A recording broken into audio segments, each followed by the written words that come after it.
But who planted that garden? Who kept it seeded with an ever-increasing variety and abundance of fruiting and flowering trees and shrubs? And where did those big, protein-rich and lipid-rich fruits and nuts that sustain human life come from?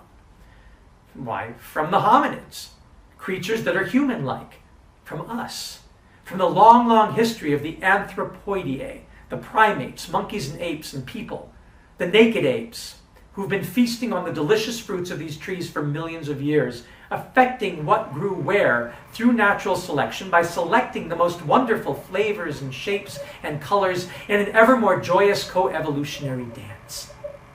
Think of it.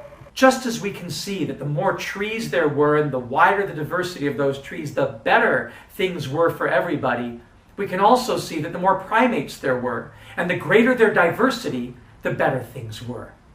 Why? Because as I learned in 1985, when following orangutans and gibbons around the rainforest and living and hunting and gathering with the Malayu tribes people, we primates made that rainforest. Every time we ate a durian and spit out the seeds or swallowed a papaya seed and pooped it out, we were planting a new grove of trees. We added value by passing some pits through our stomach acids to start dissolving the seed coat and stimulating the germination and leaving it behind with a deposit of nutritious poop.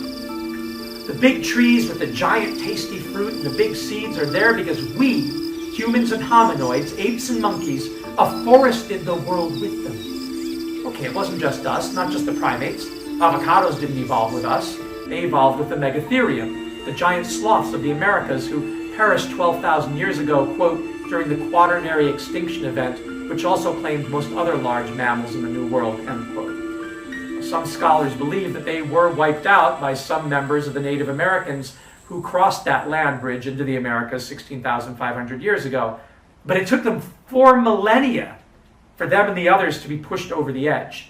And in that time, forests were planted, forests with trees that today give us our guacamole, in which the human survivors of the quaternary kept replanting. At least we got part of it right in the West.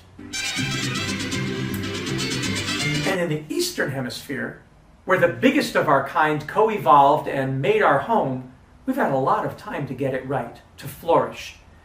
We and 19 other species of apes, 13 in the lesser apes, 6 in the great apes, have the potential to get it right again. But we have to tell the right stories to one another. The scholar Yuval Harari, in his opus Sapiens, A Brief History of Humankind, reminds us that there used to be at least 9 different species of human beings until about 10,000 years ago.